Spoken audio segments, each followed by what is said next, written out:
రైతులతో రాజకీయాలు వద్దని 100% రుణమాఫీ చేసే వరకు బీఆర్ఎస్ రైతుల పక్షాన పోరాడుతుందని మాజీ chief whip BRS party Hanamkonda జిల్లా అధ్యక్షులు దాస్యం వినయ్ భాస్కర్ స్పష్టం చేశారు. బీఆర్ఎస్ పార్టీ హన్మకొండ జిల్లా ఆధ్వర్యంలో గురువారం ప్రొఫెసర్ జయశంకర్ సార్ స్మృతి వనం వద్ద ధర్నా చేపట్టారు.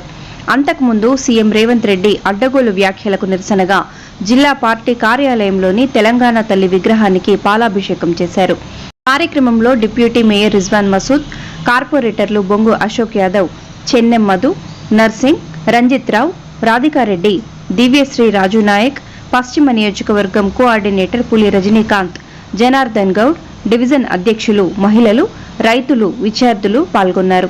ఈ సందర్భంగా వినయ్ భాస్కర్ మాట్లాడుతూ ఎద్దు ఏడ్చిన ఏవుసం, రైతు ఏడ్చిన రాజ్యం బాగుపడదని, రైతులను రేవంత్ సర్కార్ మోసం చేస్తోందని, కేసీఆర్ ప్రభుత్వం రైతులను రాజులు చేస్తే కాంగ్రెస్ ప్రభుత్వం రోడ్ల పాలు చేస్తోందని ఆరోపించారు. రైతులకు పూర్తి స్థాయిలో రుణమాఫీ అయ్యే వరకు రైతులకు అండగా బీఆర్ఎస్ పోరాడుతుందని స్పష్టం చేశారు.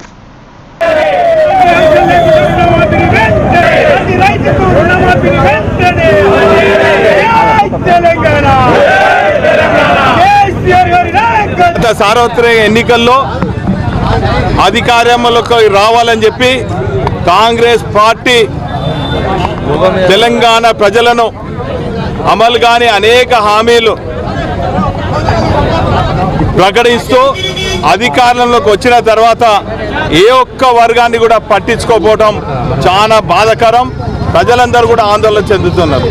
ప్రత్యేకించి చెప్పాలంటే రైతే రాజుగా చేయాలని తలంపుతోని తెలంగాణ రాష్ట్రంలో వ్యవసాయం దండుగ కాదు పండుగ నిరూపించినటువంటి కేసీఆర్ గారు, బీఆర్ఎస్ పార్టీ ప్రభుత్వం రైతుల సంక్షేమం కోసం రైతు బంధు, రైతు బీమా, ₹1,00,000 రుణమాఫీ, సకాలంలో ఎరువులు, నాణ్యతతో కూడిన విత్తనాలు, రైతులను చైతన్యవంతం చేయాలని రైతు వేదికలు, చివరి మడి వరకు కూడా నీళ్లు పారించాలని చెప్పి అనేక ప్రాజెక్టులు, కాళేశ్వరం లాంటి ప్రపంచంలోనే అబ్బరబోయే ప్రాజెక్టు నిర్మాణం చేసి ఈరోజు రైతులను అన్ని రకాలుగా ఆదుకోవడం జరిగింది. కానీ కాంగ్రెస్ ప్రభుత్వం వచ్చిన తర్వాత వారు ఇచ్చినటువంటి మేనిఫెస్టోలో ఏ ఒక్క హామీ కూడా అమలు చేస్తలేరు.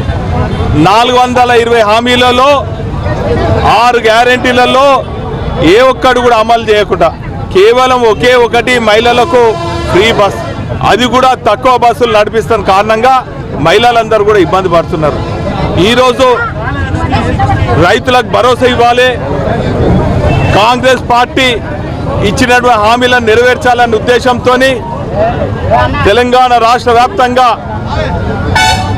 బీఆర్ఎస్ పార్టీ వ్యవస్థాపక అధ్యక్షులు కేసీఆర్ గారు, వర్కింగ్ ప్రెసిడెంట్ కేటీ రామారావు గారి పిలుపు మేరకు రాష్ట్ర వ్యాప్తంగా రైతాంగం రుణాలు మాఫీ కానీ లక్షలాది మంది రైతులందరూ కూడా మరి నిరసన కార్యక్రమంలో పాల్పంచుకోవడం జరుగుతుంది.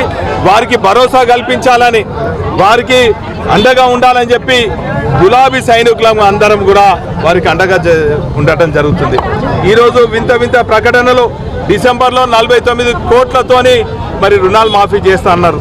ఆ తదుపరి నెలకే జనవరిలో 40,000 కోట్లతోనే అన్నారు. ఆ తదుపరి జూలైలో 31,000 కోట్లు అన్నారు. ఆ తర్వాత బడ్జెట్లో 26,000 కోట్లు పెట్టిర్రు. చివరికి మరి శ్రీనివాస్ రెడ్డి గారు 15,000 కోట్లు శాంక్షన్ చేసిండ్రు అన్నారు. స్వయాన వ్యవసాయ శాఖ మంత్రి గారు 7,500 కోట్లే మేము మంజూరు చేయగలిగినాం, మాఫీ చేయగలిగినాం అని చెప్పింది. అంటే ఈ తీరుగా పొంతం లేని ప్రకటనలతోని రైతులందరూ కూడా ఆందోళన చెందుతున్నారు. కాబట్టి రైతులకు భరోసా కల్పించాలని ఈ కార్యక్రమం నిర్వహించడం జరుగుతుంది. ఈరోజు చూసినట్టయితే మా రైతు కేవలం 34,000 ఉన్నా కూడా ఈయనకు రుణమాఫీ కాలేదు.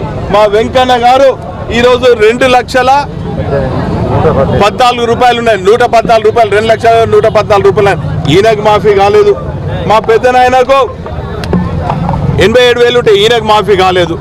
మరి పేడపల్లి సొసైటీలో ఒక్కటే, అంటే ఇది కేవలము హన్మకొండ వరంగల్ నియోజక పరిధిలో ఉన్నటువంటి కొన్ని ఉదాహరణలు నేను చెప్తున్నా. ఈ తీరుగా లక్షలాది మంది ఇంకా మాఫీ కాలేదు. కాబట్టి చివరి వరకు రైతులకు ప్రతి ఒక్కరికి కూడా రుణం మాఫీ చేసే వరకు మా పోరాటం ఆగదు. ఇదే కాదు, వారు ఇచ్చినటువంటి అన్ని హామీలు కూడా వెంటాడి వేటాడి అమలయ్యే వరకు కూడా మేము చేస్తాము. మరి ఇంకొక ప్రమాదకరమైనటువంటి ఇంకోటి బీసీలను మభ్యపెట్టినటువంటి కామారెడ్డి డిక్లరేషన్ కూడా అమలు కాకుండా ఈరోజు స్థానిక సంస్థ ఎన్నికలు పెడితే బీసీ లోకం ఉద్యమిస్తుంది. ఖచ్చితంగా మా సత్తా ఏందో చాడతామన్నటువంటి విషయాన్ని కూడా ఈ సందర్భంగా తెలియజేసుకుంటూ ఈ తీరుగా రైతులను, బీసీలను, మహిళలను, ఒంటరి మహిళలను, విద్యార్థులను, అన్ని వర్గాలను ప్రజలను మభ్యపెట్టి మోసం చేసి దగా చేసినటువంటి కాంగ్రెస్ ప్రభుత్వము మరి ప్రజలు క్షమించారు కాక క్షమించారని సందర్భంగా